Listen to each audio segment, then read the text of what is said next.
Ladies and gentlemen, I am SidAlpha, and as longtime followers of my channel are well aware, there is little in this world that will find a developer inducted into these not-so-hallowed halls faster than to silence critique, particularly through the abuse of the DMCA.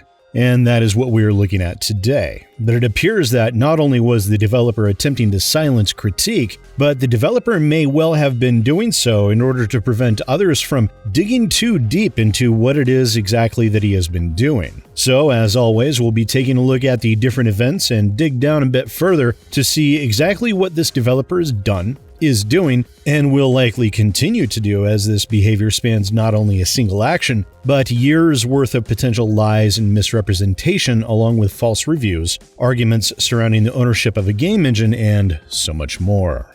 That said, let's get started.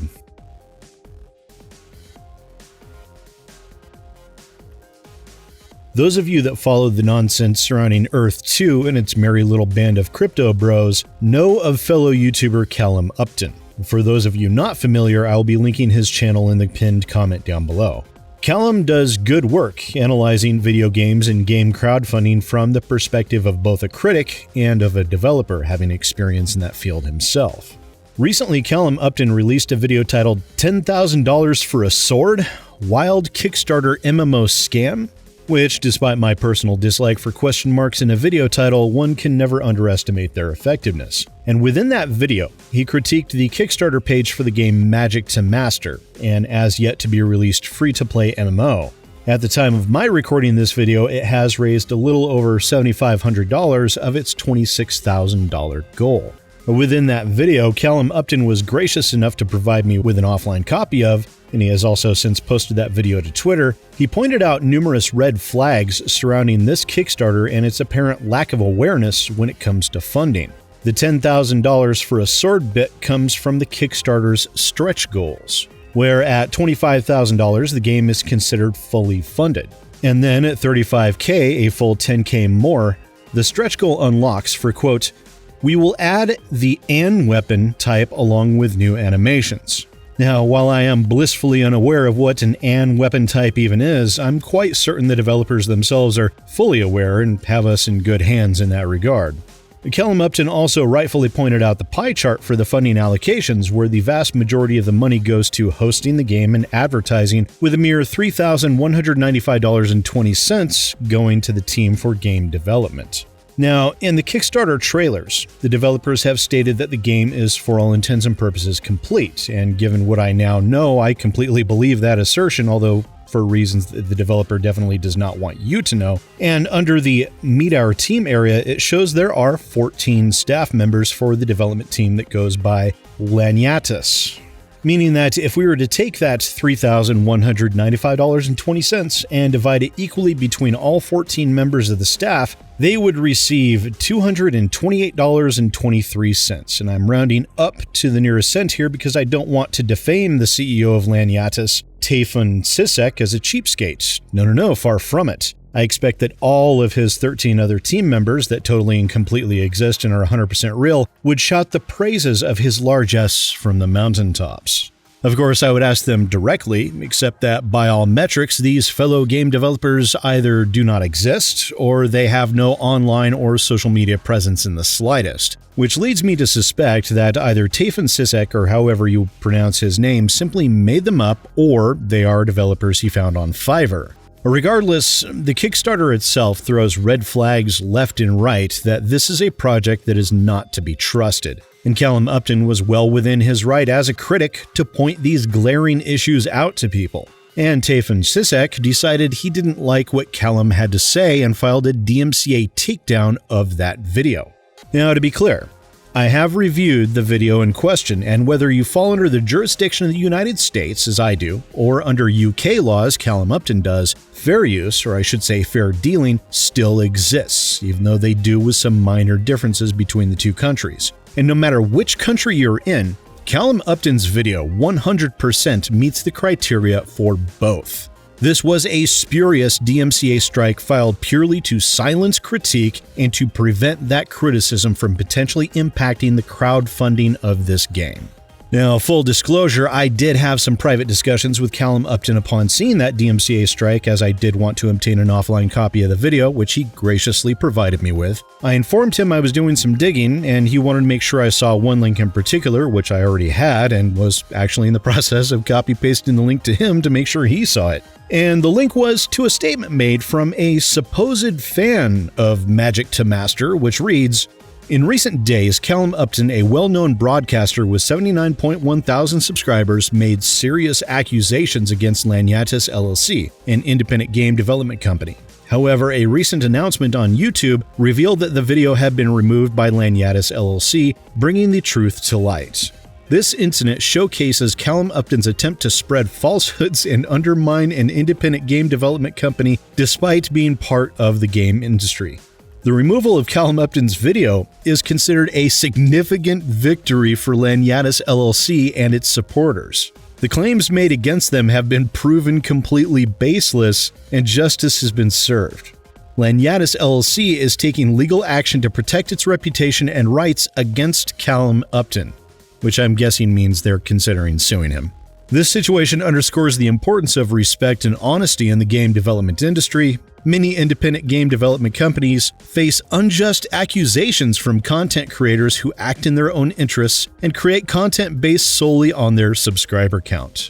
Laniatus LLC hopes that such disrespectful creators will disappear entirely and that the industry will be free from such disrespectful behavior. Laniatus LLC is actively working to bring attention to the injustice they have faced and to inform the public about the truth of the matter. Through social media and other communication channels, they aim to raise awareness among a wider audience. Integrity, respect, and fair practices have always been crucial in the gaming development industry. The emergence of such unfounded accusations calls for increased measures to protect the integrity of the industry and prevent the erosion of trust. As a result of this incident, Laniatus LLC is pleased to see that justice has been served. They will continue to learn from this injustice and work towards rebuilding trust with gamers. The game development industry should continue to grow and thrive based on honesty and collaboration. There's a few things there that I want to pick apart a little bit. The first is disrespectful behavior. Well, if you didn't like Callum's disrespectful behavior, you'd best stop this video now because it is going to get a lot more disrespectful. And as far as truth and honesty, we're about to have more than you can ever imagine, Laniatus Games. So by YouTube's automatically complying with the DMCA takedown request, Laniatus Games, or should I say Tafen Sisek, took that as all of Callum's critiques being baseless, which goes to show the general lack of intellect this person has. No, it does not mean that Callum's critique was unfounded in the slightest. It means, Mr. Tafen Sisek, that YouTube's bots followed through with their legally required duty sight unseen, where if someone at YouTube had reviewed the video, I am beyond certain it would remain up to this day. But before I dive into a rant about how scummy this person is to even attempt this, let's move on to what else was uncovered.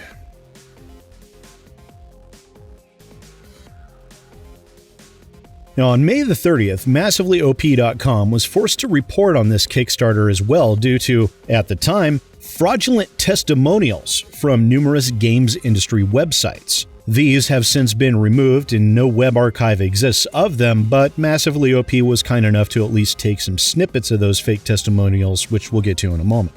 Now, as I said, those testimonials have since been removed, and Tafen Sisek responded to Joseph Bradford, the author of the article, on Twitter, stating, "Excuse me, it shouldn't have been there.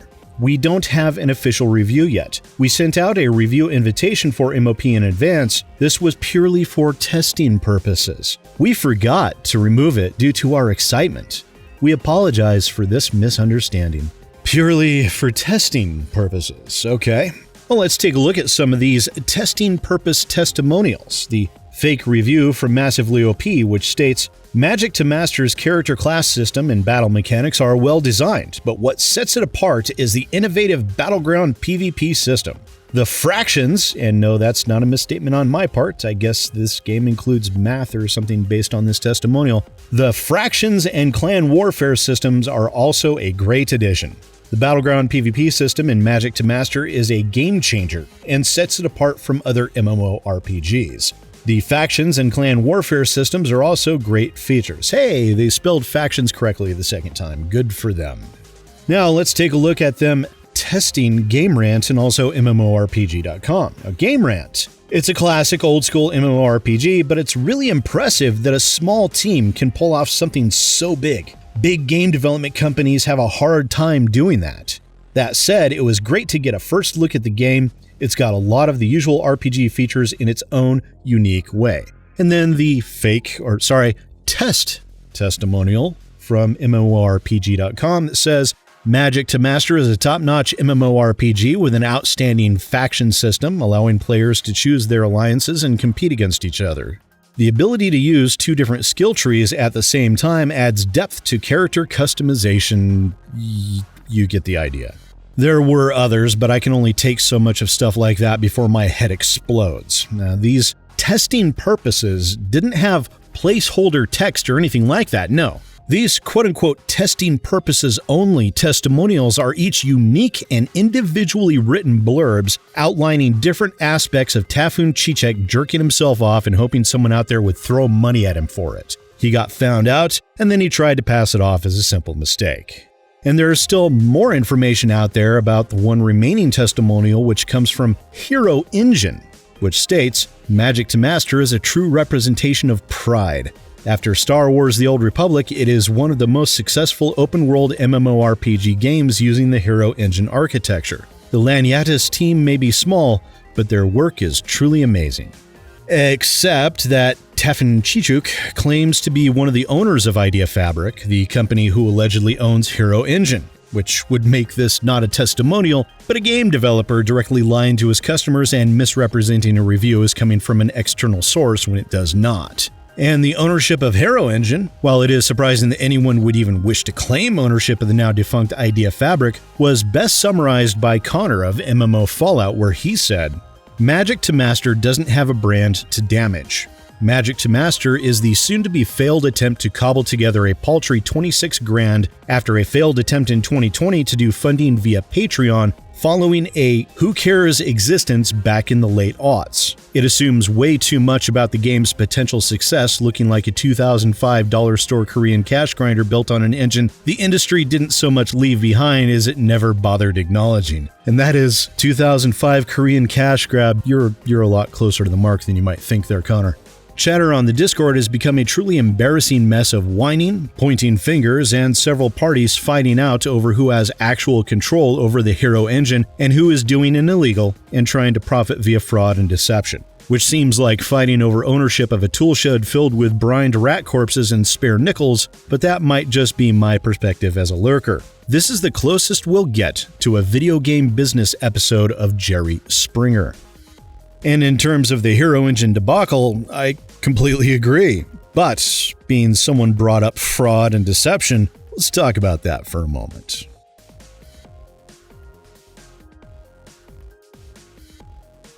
Yes, ladies and gentlemen, this chapter is indeed titled The Fake Ownership, and it is unfortunately rather simple to convey. You see, Magic to Master doesn't exist. At least not as a standalone Turkish developer claiming to be in Colorado making a game for the past several years.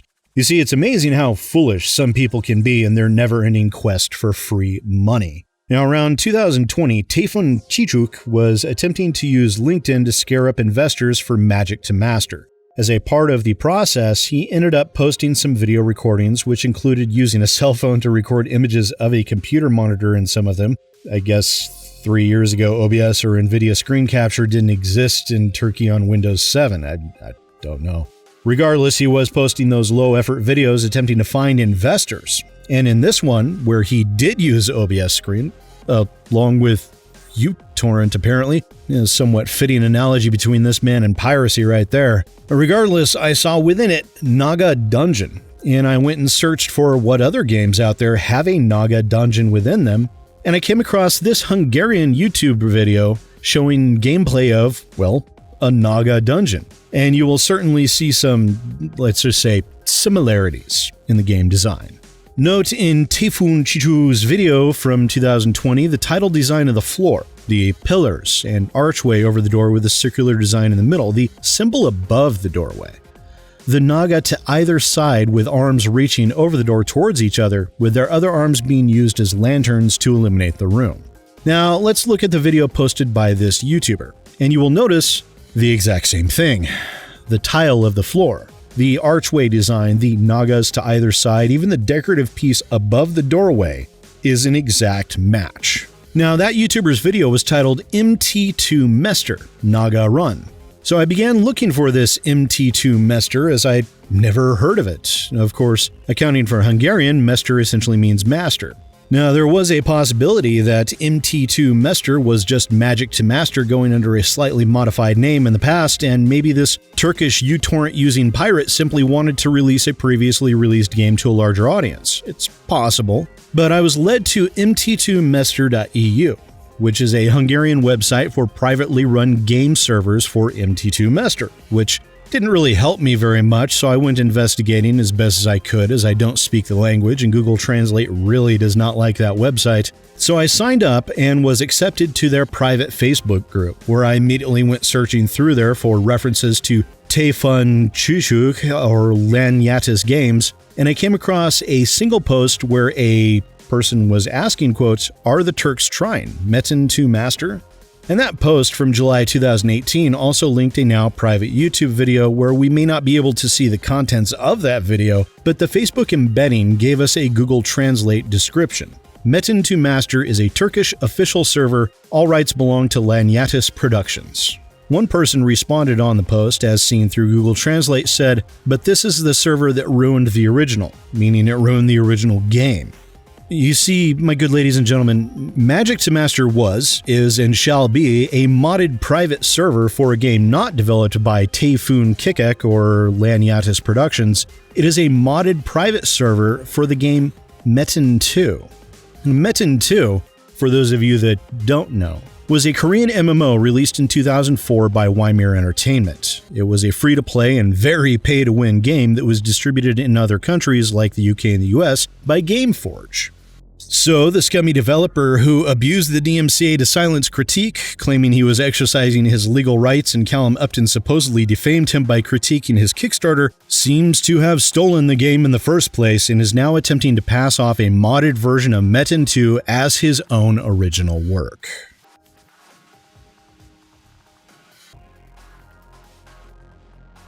People such as Tofu Circle Jerk do not deserve your money or your playtime in any degree whatsoever. His Kickstarter should be removed and his store page should be reported to Steam for legal violations. A person such as this absolutely does not deserve to profit from their actions, especially considering every action they take seems to be nothing more than a lie. He doesn't own the game. He has no legal right to file DMCA takedowns against YouTubers or anyone else for that matter who cover this nonsense, and he's a piece of scum. Fake game. Fake reviews, spurious DMCA strikes, legal threats leveraged against Callum Upton via a sock puppet account on IndieDB. There is nothing redeemable about this. I don't even have to launch into a tirade about how important critique is in this industry because the proof of it is right here before our own eyes. Callum Upton did the entire games industry a service by covering this crap, because it led us to starting to uncover the truth, because there's more that is hinted at by Callum himself in our DMs, and there are likely things that I've missed as well. It is because of his coverage that we have on our hands a liar and a thief who is attempting to pass off someone else's work as his own, rake in money from the original game's pay-to-win mechanics, all the while scamming God knows how many people in the process. You know, people have enough to deal with, from shady developers and sleazy, not to mention predatory practices. We see it at all levels, from the one-person indie to the multi-million-dollar AAA. The games industry has only gotten worse as the years go on, but some things, surprisingly, remain the same. And one thing that will never change about scammers such as Tiefling Circle Jerk and Laniatus Games, their greed will make them foolish. Their foolishness will make them lash out in spite and hatred, and they will be found out. And yet they keep trying, perhaps thinking that they might be the one intelligent enough to pull it off, all the while never realizing they're simply too stupid to be innovative. Well, there's only one thing left to do after that. Welcome to the Dirty Devs, Tayfun Çocuk, or however the hell you pronounce your name. I hope you enjoy your stay. Once again, ladies and gentlemen, I am SidAlpha. I'll see you next time.